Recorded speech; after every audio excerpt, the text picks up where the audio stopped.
everyone, welcome back to the Automotive Logistics and Supply Chain Red Sofa. I'm very pleased to be joined by Manoj Tiwary, who's the Chief Information Officer of Subaru Canada. And it's always fantastic to get a CIO perspective here at an event focused on digitalization, AI in supply chain and logistics. And I wanted to start there, Manoj. What are your key focus, priority, goals when you're thinking about your digitalization roadmap for logistics?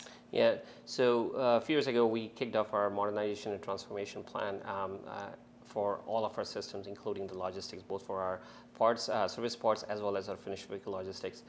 We just wrapped up a project that we ran for the last 18 months, focused more on our service part area. We got a new warehouse management system, a new TMS system, a new supply chain management system, all working together to help getting the service part where they need to be on time. Our focus over the next year or so is going to be on the finished vehicle logistics. Again, trying to get to the root cause of some of the common problems we have related to either ETAs or damaged vehicles, and getting all of that solution into place that we can help the business with. So very interesting that vehicle logistics coming in as a big focus, including areas like TMS.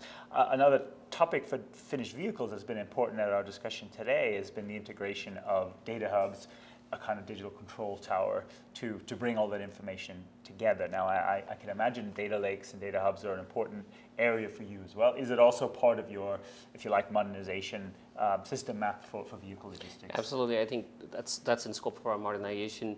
In finished vehicle logistics, we know there's too many stakeholders. We got a lot of handoffs and everything. The challenge is that it's not that we don't have the data are all siloed. So one of our objectives is to kind of create what we call as a modern intelligent data hub, which picks up data from a different data repository and kind of links together to make not just a common data platform, but an intelligent common data platform.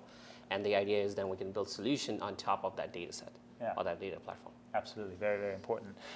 We also talked in our session about the goal of improving ETA delivery times for dealers, for logistics providers, and ultimately for end customers.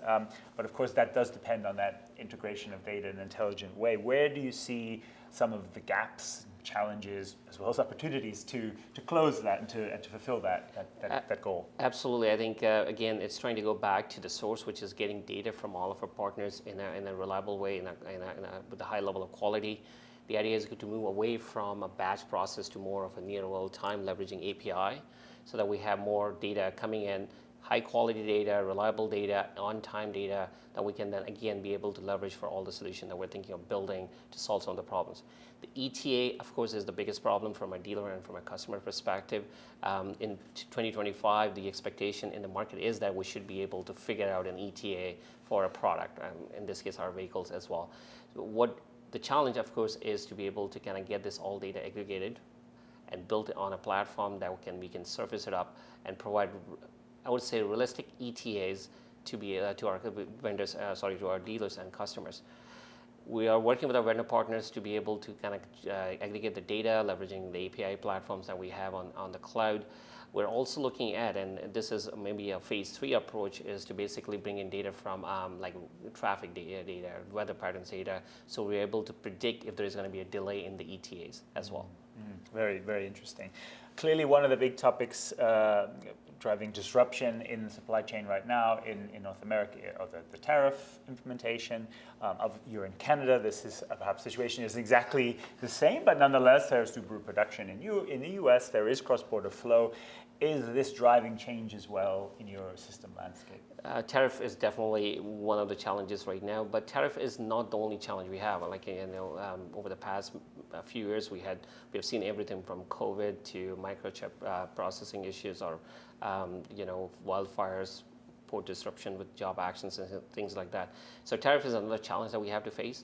What we're looking at is basically scaling our system, scaling our solutions, so we're able to face these challenges, be able to leverage data, clean data, good quality data, to be able to solve the problems.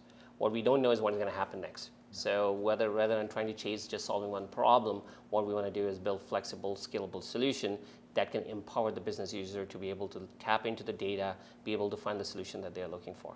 Excellent. You mentioned you worked on updating, modernizing the system for service parts, so parts and accessories, of course, being an important area. Do you see also opportunity to better integrate your visibility and planning for the parts in the vehicles. Of course, sometimes these need to go together as well. Service parts to repair a damaged vehicle, to VPCs, etc.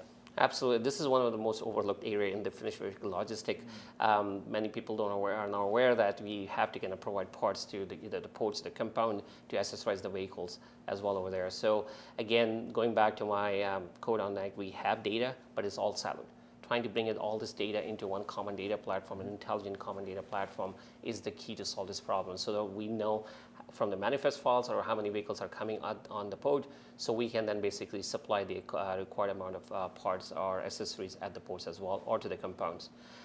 We need to know exactly, from a track and tracing perspective, we need to know exactly where vehicles are. So if there is a hole, there is basically a repair that needs to be done, we know exactly what to send and for which vehicle to send for. So it has a VIN number, it has the parts that go with it, and makes the life of the field quality manager or the dealers easy, so that they can repair the vehicle on time for the customer. Excellent. One last question. You as a CIO, you have a roadmap for technology, for integrations, modernization. Just tell us something that's exciting you from a technology point of view, you're excited to see implemented or want to implement. Can I drop the AI word? Yes, I think you can. Everyone's been talking about that, so definitely AI is on our radar. Very, very excited as a technology guy. I'm really excited about this technology, AI. I think it will change the way we look at our problems. It will enhance and empower us in ways that we have never even thought about how to solve a problem. Definitely, it is not something that we can just jump into it. We are putting together an AI roadmap, and we're leveraging the whole crawl, walk, run kind of approach to this. But before we even do anything like this, I think what we have to do is lay the foundation. Absolutely. AI runs on good data. So what we're trying to do is using again, going back to what we're trying to build, is that data layer. Having that intelligent common data platform will serve the basis of foundation for leveraging AI. And AI also has different things. We can leverage ML and we can leverage Gen AI. I think we have to look at each challenges, each use case differently, and try to see what tools we have in our toolkit to be able to solve the problem. So definitely very excited about AI. Excellent. Well, we're excited to follow you along on that roadmap and share progress and continue to exchange. Manoj, thank you so much for joining us on the Red Sofa. Thank you so much. Appreciate it.